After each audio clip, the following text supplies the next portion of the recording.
Mark സോഫ്റ്റ്വെയറിൽ GST rate updation എങ്ങനെ ചെയ്യേണ്ടതെന്ന് നോക്കാം. നിങ്ങളുടെ ഈ പുതിയ റേറ്റ്സ് ഒന്നും പഴയ ബിൽസിൽ ചേഞ്ച് ഉണ്ടാവുകയില്ല.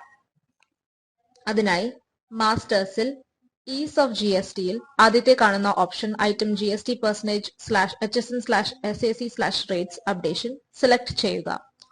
തുറന്നു വരുന്ന വിൻഡോയിൽ ഇഷ്ടമനുസരിച്ച് കസ്റ്റമൈസ് ചെയ്യുക. എന്നിട്ട് അക്സെപ്റ്റ് സെലക്ട് ചെയ്യുക. അപ്പോൾ ഒരു ലിസ്റ്റ് തുറന്നു വരും. അവിടെ F6 കീ ക്ലിക്ക് ചെയ്യാം. എന്നിട്ട് ആദ്യത്തെ option tax percentage and HSN code may enter ചെയ്ത് കയറുക. ഇവിടെ പുതിയ GST അനുസരിച്ച് നിങ്ങൾക്ക് മാറ്റാം. ഉദാഹരണത്തിന് IGST 12% 5% ആക്കാൻ വേണ്ടി SGSTയും CGSTയും 2.5% ആക്കി ചേഞ്ച് ചെയ്യുക. അപ്പോൾ സിസ്റ്റം ഓട്ടോമാറ്റിക് അപ്ഡേറ്റ് ചെയ്യും. HSNല് 12% അപ്ഡേറ്റ് ചെയ്യാൻ വേണ്ടി റേറ്റ്സ് ചേഞ്ച് ചെയ്തിട്ട് ചേഞ്ച് ഇൻ ഐറ്റം മാസ്റ്റർ പോപ്പപ്പിൽ യെസ് ക്ലിക്ക് ചെയ്യുക. എന്റർ പ്രസ് ചെയ്യുക. എന്നിട്ട് എസ്കേപ്പ് ബട്ടൺ പ്രസ് ചെയ്യുക.